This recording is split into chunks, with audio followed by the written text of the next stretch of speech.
भाई सपना पूरा होगा कि नहीं होगा? मिशन टॉपर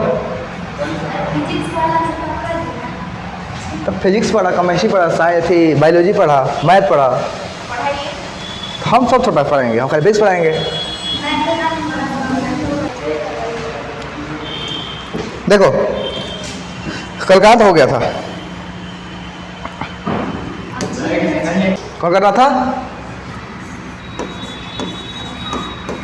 समान स्थिति, समान स्थिति। इसे पहले अक्षीय हो गया था, रेखीय हो गया था। बताओ अक्षीय में कितना सिद्ध हो रहा है? ई बराबर के 2p बटा आर क्यू। ये किसके लिए था? अक्षीय के लिए। और निरक्षीय के लिए क्या था? ई बराबर के पी बटा में आर क्यू। ये दोनों हो जाएगा सीधा। आज क्या करना हमको? समान स्थिति। तो देखो समान स्थिति होता क्या है? क्या क्यों नहीं? अच्छा इसका नहीं दिया है, क्यों होगा? देखो समान स्थिति होता क्या है? सबसे पहले हम दो को फिगर बनाए थे, अक्षीय के लिए अलग था और निरक्षीय के लिए क्या था? अलग था। तो हम बनाए थे अक्षीय के लिए फोटो, सबसे पहले एक द्विध्रुव था, यहाँ पे क्या था? प्लस क्यू, यहाँ क्या था? Minus Q. और इसके अक्ष पे क्या था? एक बिंदु पी था। अब ये इसके क्या थे? किसी वैद्युत द्विध्रुव के कारण लंबाई 12 ले लिए थे, बिंदु पी पर वैद्युत क्षेत्र की तीव्रता निकालना था। तो ए में आवत रहे ई बराबर के 2p बटा में आर क्यू। और जो निरक्षीय था क्या था? एक द्विध्रुव था, प्लस क्यू, और एक माइनस क्यू। इसके मध्य बिंदु ओ से लंबवत क्या था? आर दूरी पे एक बिंदु क्या था? पी था। इसके भी मध्य बिंदु से ये क्या था? आर दूरी पे ही था। तो एक वो सीधे था, एक क्या था? लंबवत था। यदि मान लो दे दिया कि यहाँ पे कोई वस्तु है, कोई बिंदु है, वहाँ पे हमको तीव्रता निकालना है, तो कैसे निकालेंगे? ये अक्षीय हो गया यहाँ पे, यानी कि सीधे अक्ष पे होगा तो हम निकाल देंगे। लंबवत है, निकाल देंगे। ये तो लिमिट हो गई ना। लेकिन ये दे दिया कि यहाँ पे इस बिंदु पे है, तो कैसे निकालेंगे? समान अवस्था हमको निकालना पड़ेगा। तो समान अवस्था निकालते कैसे है? एकदम सेम टू सेम एक के रूल बढ़ुए। सबसे पहले क्या करेंगे हम? एक द्विध्रुव बनाएंगे। ये क्या हो गया? प्लस क्यू, और यहाँ पे माइनस क्यू, यहाँ पे प्लस क्यू हो गया। अब मान लेते हैं यहाँ से मध्य बिंदु क्या है इसका? ओ है। मध्य बिंदु ओ से आर दूरी पर ही कौन हो? मान लो यहाँ पे हम मान लिए एक क्या है? इसका कोण का मान कितना है? थीटा है। आर दूरी पर क्या है? एक बिंदु पी है, जहाँ हमको वैद्युत क्षेत्र की तीव्रता का निर्धारण करना है। अब देखो यदि हम यहाँ पे निकाले तो हमको क्या हो जाएगा? बहुत सारे फायदा होगा। जैसे मान लो हे में क्या होला? इसमें जो वैद्युत द्विध्रुव की जो दिशा होती है वैद्युत क्षेत्र की, ये क्या होती है? यहाँ माइनस मान लो, क्या मान लो? प्लस, ये भी माइनस, ये भी प्लस। जो वैद्युत क्षेत्र की दिशा होती है द्विध्रुव की ओर होती है। तो क्या हो गया? ये है तो हेकर दिशा क्या हुई? हेना से हुई नो। जो पी है क्या होती है? पी की दिशा इधर से इधर होती है। लेकिन जो इसमें होती है क्या होला? एकर दिशा। एकर दिशा एकर से क्या होला? उल्टा होला।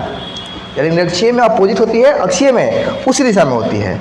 तो देखो यहाँ से यदि हम मान लेते हैं इसी दिशा में है, कौन दिशा में? यही दिशा में। तो एक बिंदु यहाँ में क्या आई? ये किस स्थिति को दर्शा रहा है? दर्शा अक्षीय को ना। यहाँ से मध्य बिंदु ओ से आर दूरी पर, यानी कि बिंदु पी है, वो में क्या रहा है? ओ से आर दूरी पर कर रहा है। यहाँ से बिंदु पी रहे, अक्ष में था, ये क्या है? अक्ष में, यानी कि इसकी भी दिशा क्या है? इधर ही है। और दिशा क्या रहे? समान रहता अक्षीय। लेकिन दिशा यदि उल्टा था तो क्या हो रहा था? निरक्षीय। तो कोनो चीज़ के विघटित करने के बारे में पता हुई कैसे दो भाग में बांटते हैं? तो यदि कोई रेखा है तो थीटा की ओर क्या होता है? तुम्हारा आता है cos थीटा, और जो थीटा के उल्टा होता है यहाँ क्या आता है? sin theta. अब ला जो थीटा के दिन रही क्या हो जाए? cos theta. जो थीटा के अपोजिट रही क्या होता है? sin theta. तो sin थीटा करने के लिए क्या होता है? इसके दो अवयव, तो एक 90 डिग्री मानेंगे यहाँ से हम, ये क्या इसके मान लेते हैं 90 डिग्री पे है। तो जो ये होगा ये क्या होगा हमारा? sin theta. क्या हो जाएगा? sin theta. और जो इसकी दिशा होगी क्या होगी? इसके अपोजिट होगी। पी तो मेरा किधर है? इधर है ना। लेकिन ये किधर है? इधर है। तो क्या बढ़ू? एक दिशा क्या बढ़ू? अपोजिट बा। तो हई क्या दर्शाई तार? निरक्षीय के। और ये क्या दर्शाएगा? अक्षीय को। अब यहाँ से ये तो उल्टा सीधा हो गुलस, एक मिनट,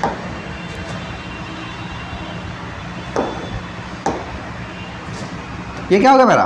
उल्टा सीधा हो गया। लेकिन इसी को हम इस फिगर पे ऊपर दर्शाते हैं, दर्शाई ऊपर। तो बताओ दिशा एक उल्टा बा, क्या कर दी? इसका दिशा कर दो उल्टा, इधर क्या कर दिया हम? उल्टा।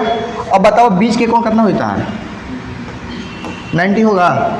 हयो पूरा कोण कितना हुई? 90 हुई।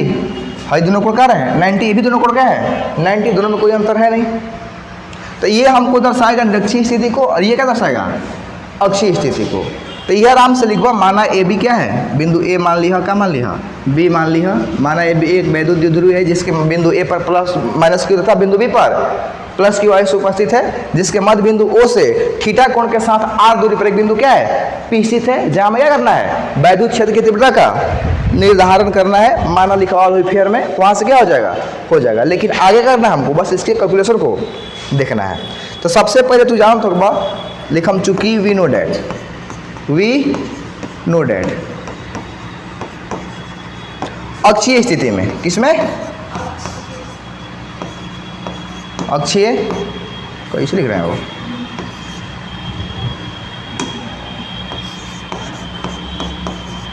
अक्षीय स्थिति में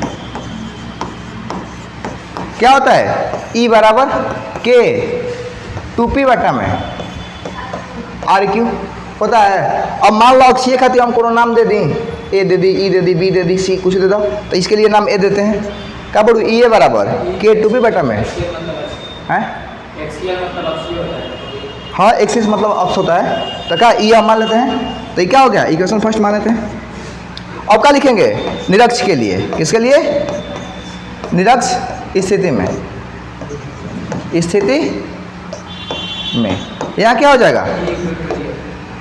ई बी क्या हो जाएगा? के पी बटा में आर क्यू। इक्वेशन में क्या होता है? सेकेंड। इतना क्लियर? दूगो। अब देखो एक बाद देखो तरह सूत्र पता हो। कोई चीज़ को यदि हम विघटित करते हैं तो उसके लिए क्या आता है? वेक्टर के रूप में एक सूत्र आता है। सूत्र तालों को पता हुई। परिणामी के लिए लिखते हैं ई बराबर under root A square under root A square plus B square plus में 2ab cos थीटा। सूत्र पता भाई? Under root A square plus B square plus में 2ab cos थीटा। हमको परिणामी के लिए इसी सूत्र में बैठा देना है। क्या हो जाएगा? मेरा मान निकल जाएगा। यदि इसका मान निकल गया तो हम कहीं भी कैसे, देखो इससे फायदा क्या है? इससे हम अक्षीय स्थिति के बिंदु P को हम जहाँ मन तहाँ बढ़ा सकते हैं ना। यानी कि हम बिंदु P को द्विध्रुव से चाहे मन उतना दूर ले जा सकते हैं, और चाहे तो जितना पास हम कम की P ही हम ला सकते हैं। तो अक्षीय में तो जहाँ मन तहाँ कर सकेला पूरा रेखा पे। दूसर का यदि इसको इसे घुमाते हैं तो क्या हो जाएगा? हमारा सीधे निरक्षीय निकल जाएगा 90 पे।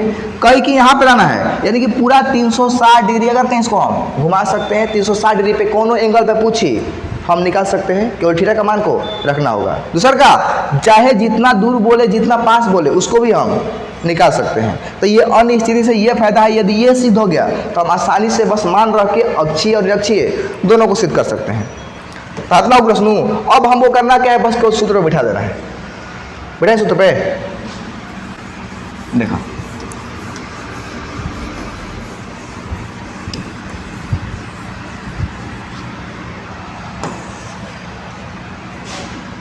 लिखे यहाँ से नाव परिणामी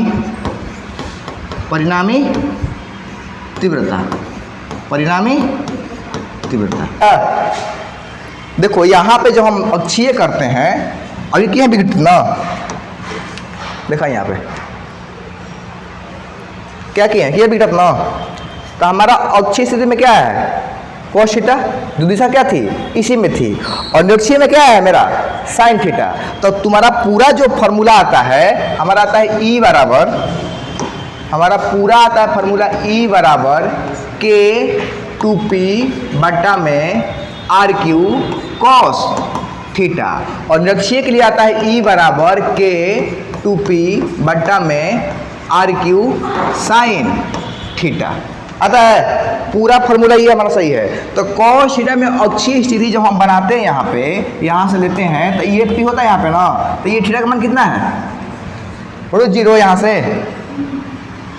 है जीरो, है ना जीरो। अब cos जीरो का मान कितना होगा, cos जीरो का मान क्या होता है, एक होता है। यदि हम इतना में एक से करते हैं मल्टीप्लाई तो इतना नहीं आ जाएगा, तो इसे शॉर्ट में हम क्या लिखते हैं, ई बराबर के टू बी बटा में आर क्यू। और आते हैं लक्षीय में, तो ये होता है ऊपर लंबवत होता है, लंबवत, तो लंबवत मान कितना है 90 डिग्री, और लक्षीय में मेरा कितना आ रहा है साइन थीटा। तो क्या होला ये मान तुम्हारा होता है साइन थीटा, तो साइन थीटा का मान कितना बढ़ुए 90, तो साइन 90 का मान कितना होला 1। तो करेंगे यदि 1 से मल्टीप्लाई तो इतना नहीं आएगा, तो क्या होता है, इसलिए हम क्या लिखते हैं फॉर्मूला, ई बराबर के टू बी बटा आर स्क्वायर, और ई बी बराबर के पी होला ये वो के पी बटा में आर क्यू, पता दोनों फॉर्मूला। तो ये तुम्हारा cos थीटा और sin थीटा पर डिपेंड करता है। यहाँ पे क्या होता है थीटा का मान पहले में होला 0 डिग्री, और निरक्षीय में क्या होता है 90 डिग्री। और हमारा फॉर्मूला जो पहले था वो क्या था, ई बराबर A square plus B square plus में 2ab cos थीटा। इसी फॉर्मूला पर बैठाएं क्या हो जाएगा मेरा, बन जाएगा। तो बैठाइए फॉर्मूला पे,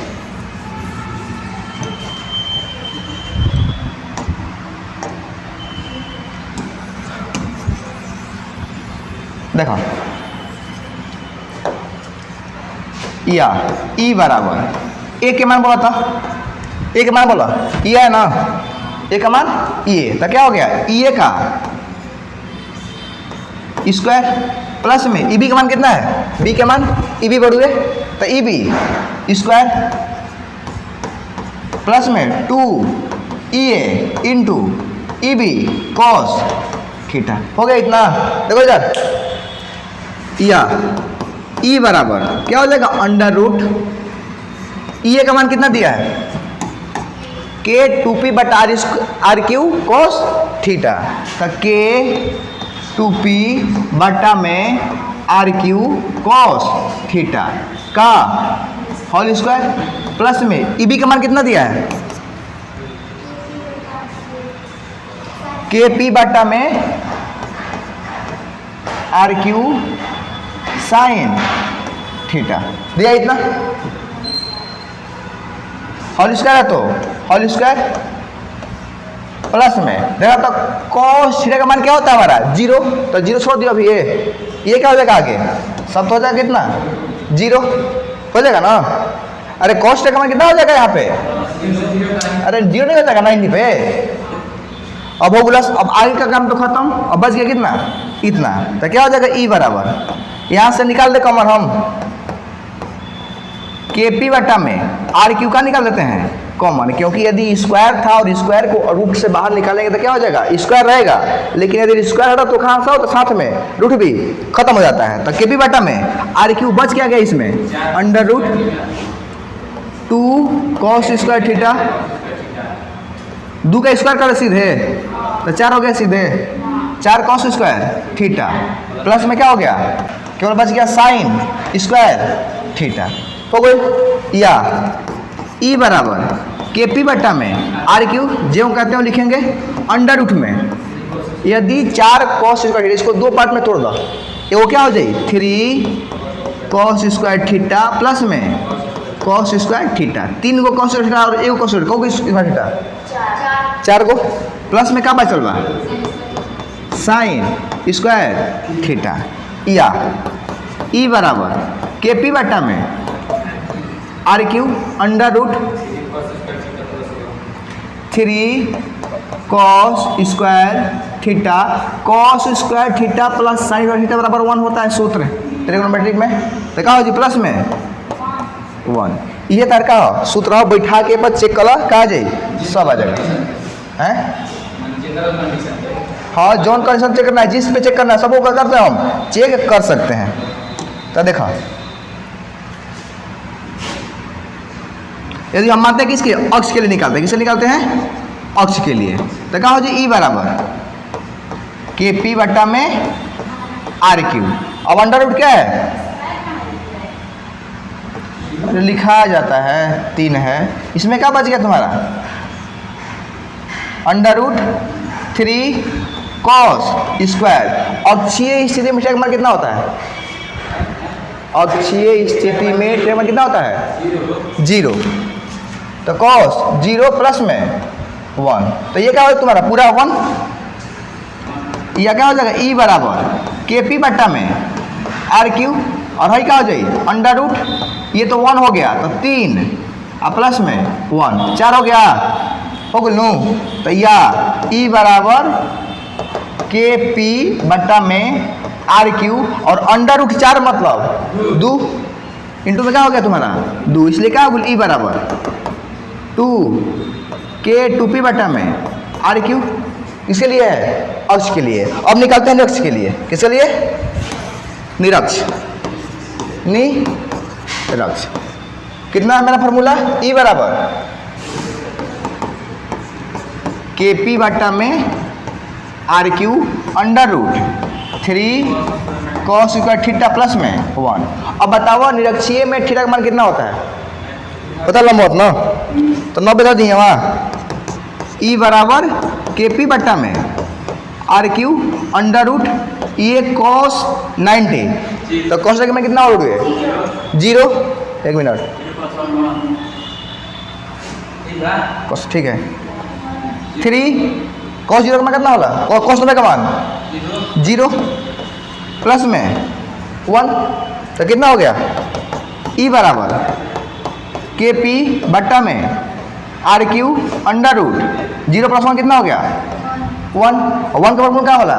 एक ही होला, इसलिए क्या हो गया ई बराबर के पी बट्टा में आर क्यू। निकल गया मेरा निरक्षीय के लिए। तो अक्षीय भी हो गया, क्या हो गया साथ में निरक्षीय। यदि थीटा का मान कुछ और तो कि निकालो 45 डिग्री पे, तो कॉस 45 का मान कितना होला? दोनों बात यदि हमको अक्षीय निरक्षीय और समान तीव्रता के लिए आ गया तो विभव का हो जाएगी आराम से आ जाएगी, और विभव अगर क्या आएगा साथ में चुंबक भी आराम से आई। अब कहूँ कि यही पर विभव खातिर निंदिया देवी आ गई है यहीं पे, घरे क्या कर रही थी? तब फिर कैसे सो रही है यहीं पे?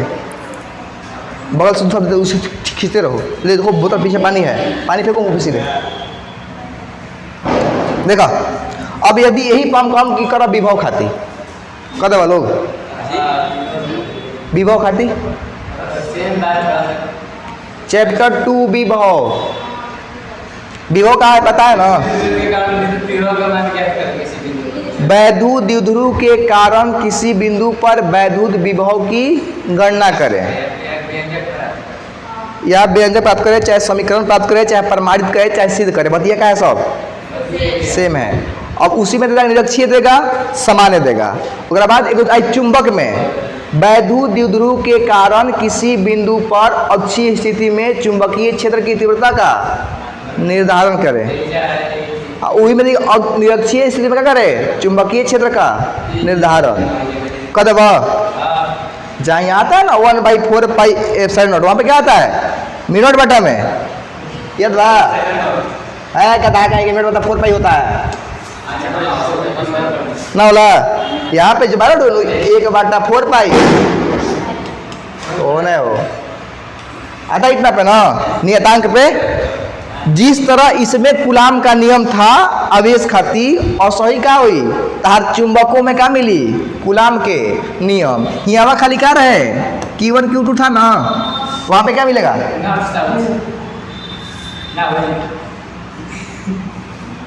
आवेश के लिए मेरा Q1 Q2 था, तो वहाँ पे क्या होता है? ये में प्लस माइनस हम कहते तो कहता कि हाँ नॉट सब ठीक है। Q1 Q2 के स्थान पर वहाँ M1 M2 लिखा जाती है, तो तो नॉर्थ साउथ ध्रुव हो गया ना। जिस तरह इसका प्लस माइनस उसका क्या है? नॉर्थ और साउथ है, तो वहाँ क्या हो जाएगा? वहाँ पे ध्रुवीय प्रबलता कहा जाता है। ये क्या होता है? आवेश का परिमाण कहते हैं ना, वहाँ पे उसकी ध्रुवीय प्रबलता कहते हैं। बात सबका हो सेम हो। ये हमारा सूत्र क्या होला कूलाम के नियम में? कूलाम के नियम में तुम्हारा आता है F बराबर 1/4 pi epsilon not Q1 Q2 बटा आर इसका वाला नू कोना में वाला आवेश में। पहल का दूसर का क्लियर तो तार का हो जाए, चौथा ऑटोमेटिक क्लियर हो जाएगा।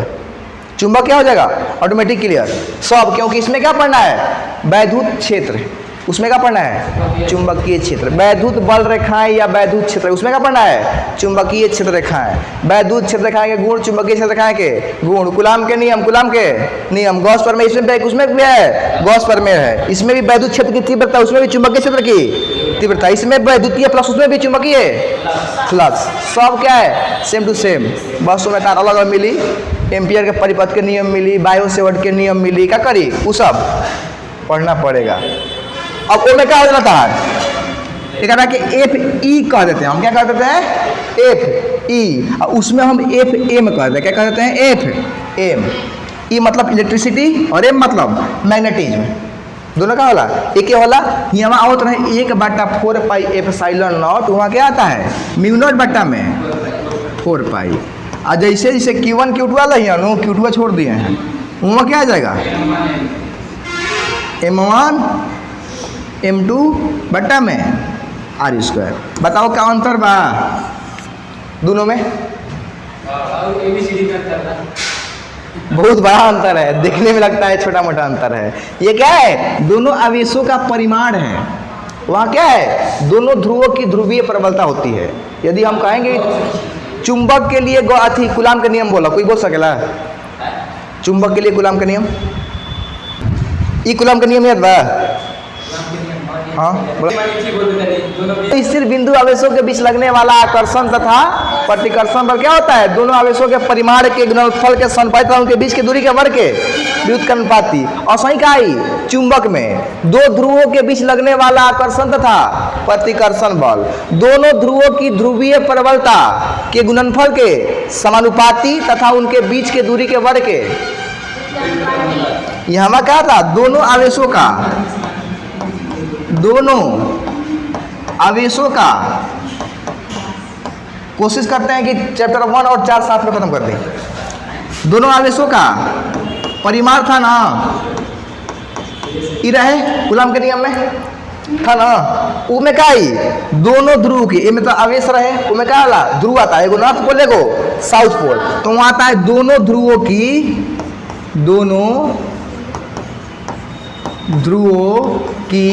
ध्रुवीय प्रबलता, क्या बोला, दोनों सेम टू सेम है।